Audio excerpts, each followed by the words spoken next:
Somehow Velma returned. Do you remember Velma? That really bad Scooby-Doo reboot spinoff that everyone seemed to hate? Well, if you don't remember it, I'm about to ruin your day by reminding you that it's a thing and it's back for a second season. That's right! Firefly didn't get a second season. The Dark Crystal Age of Resistance didn't get a second season. Freaks and Geeks didn't get a second season. But this animated equivalent to watching your childhood friend get hit by a bus got a second season. Life is not fair.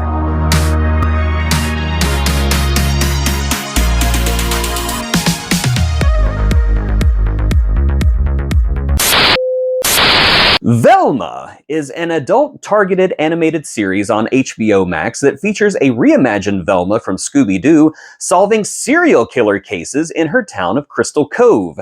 She is in a relationship with this universe's version of Daphne, best friends with this universe's version of Shaggy, and is rivals with the poor excuse for this universe's Fred.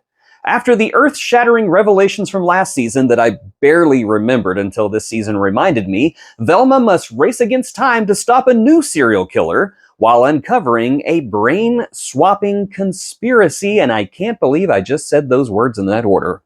This review will contain spoilers, so if for some unfathomable reason what happens in the second season of Velma actually interests you, I advise you to turn off this video now, because not only will it ruin the surprises, but I also don't respect you as a person anymore. No, Daddy, don't review Velma Season 2. Can't you do something more constructive like clean out my litter box? It would be preferable, little one. It would be preferable. This new season of Velma sees this pale imitation of characters pretending to be tenuously related to the Scooby-Doo gang getting involved in a mystery of a serial killer targeting men and removing their,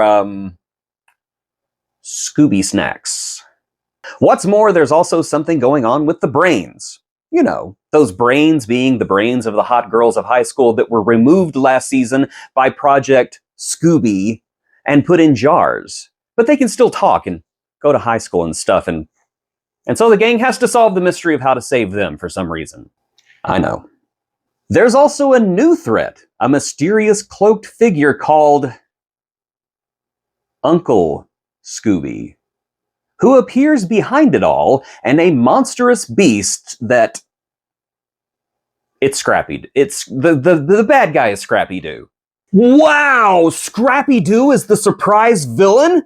I haven't been this shocked since the last time it happened. There are other subplots as well, but honestly, I don't care. I just don't care. So a little background on me. If you watched my review of the first season of Velma over a year ago, you would know that I am a fan of Scooby-Doo. I love that dog. I'd die for that dog. I'd kill for that dog. The problem is, I get the distinct impression that Velma was created by people who don't like Scooby-Doo. I'd go so far as to say that this show is run by people who actively hate Scooby-Doo. It's the only explanation for why the series seems to have an utter disdain for the franchise. I have no problem with the formula being shook up. They did it with Mysteries, Inc., and it was a great show.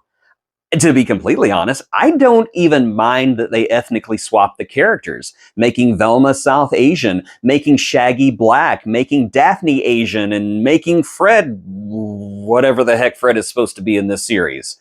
What I don't like is that Velma seems to take delight in stomping out everything that we love about Scooby-Doo, to the point that Scooby-Doo himself isn't even part of the cast, relegating that noble Great Dane to being a secret organization called Scooby, and meta moments when characters are asking about this organization and they say something stupid like, "What does Scooby do?" What's more, the characters are all wrong as well. Now, Scooby-Doo has changed character traits during its 50-year run. Fred, for example, went from being the handsome, boring leader with no personality to a trap-obsessed guy who is probably on the spectrum. But at his core, he was still Fred. None of these characters are remotely like the characters they share names with. Velma is mean, cynical, and all around an unpleasant human being whose dialogue relies on a repeated joke that the writer stole from Drawn Together to humor that feels like we're being lectured to. Sorry, my cat's doing something cute. Daphne has always been shallow, but in this series, she's a mean girl, and never in a fun way. The relationship between her and Velma never works, and when they're together, they seem absolutely miserable with each other. Which I suppose makes sense because these are two miserable people making each other as miserable as possible and making the audience miserable right along with them. Do you remember how Velma was having these horrific hallucinations last season? I hope you liked that subplot because Norval, this universe's version of Shaggy, is having them after accidentally killing Fred's mom last season. Yes! Shaggy killed Fred's mom! Actually, I have to say it's during these hallucination sequences that the animation of the series actually does shine through. Though through most of the series, character movements are stiff and unremarkable, the hallucinations are fluid and gloriously realized. Oh my god. Did I just say something positive about Velma? What the heck is wrong with me? I should be like every other internet critic out there and just be mercilessly thrashing this horrible show, completely ignoring the few things that it actually gets right. Not me. I appreciate effort where none was required or expected. Could you imagine being an animator for this show, having to animate cartoon nudity and gratuitous violence, all designed to appeal to the denominator below the lowest common denominator, and thinking, you know what?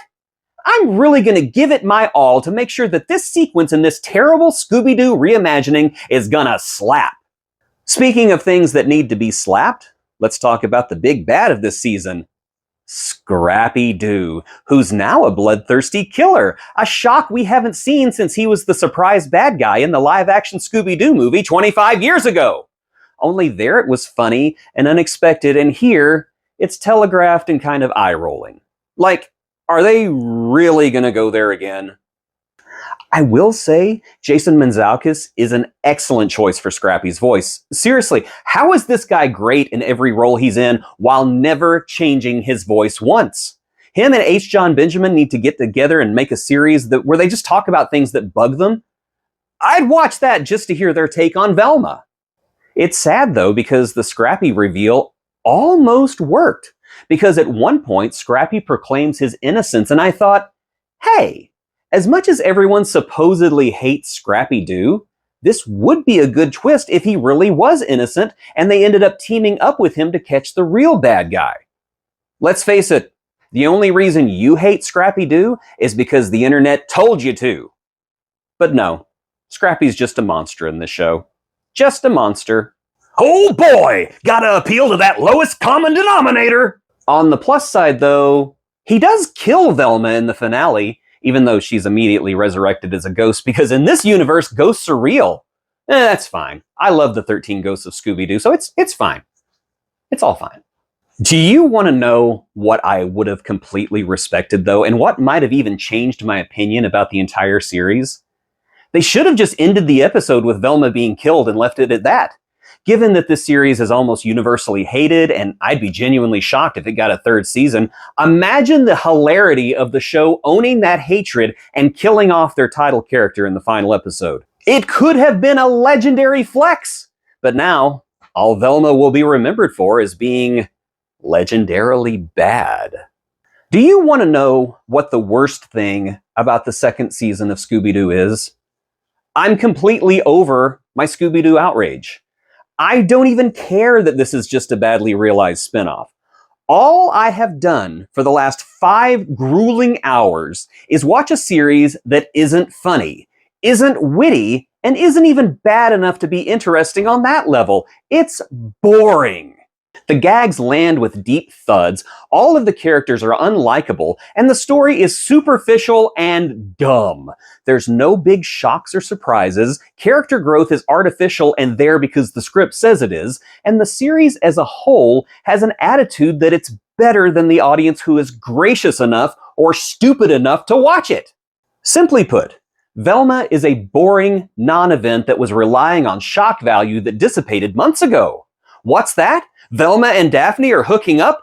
Ooh, that's certainly disrespectful to fans. What? Shaggy wants to make sexy time with a disembodied brain? I'm certain someone will find that offensive. Did you say that Freddy is whipping old men who are wearing dog collars and a leash? My goodness, that's bound to outrage somebody. Once you accept the idea that this really isn't a Scooby-Doo show and more of a parody of Riverdale, the show loses whatever teeth it had. Coupled with the fact that the sex and nudity have been dialed back to almost zero, Season 2 of Velma is just a try-hard that doesn't try hard. I've said it before and I'll say it again. The potential for an adult-targeted Scooby-Doo series or movie is out there. I mean, it's been practically gift-wrapped for the executive producer who isn't eating paint chips. But Velma ain't it. Velma ain't a whole lot of anything. Its undeserved superiority in lecturing meta-humor is old and desperate, and it can't even offend the audience to a real emotional reaction. Velma is a show that certainly exists, but I'm sure that I will have forgotten that it exists by next week. Under more capable hands, this series could have worked, but in the hands that caught it when it dripped out of Warner Brothers' orifice, well, they were far from what I would call capable.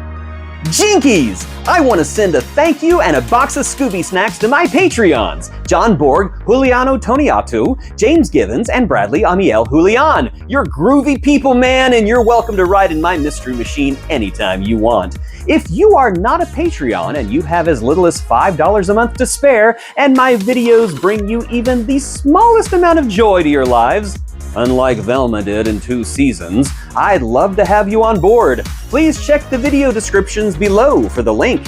And be sure to join us next time to find out what Jason watches.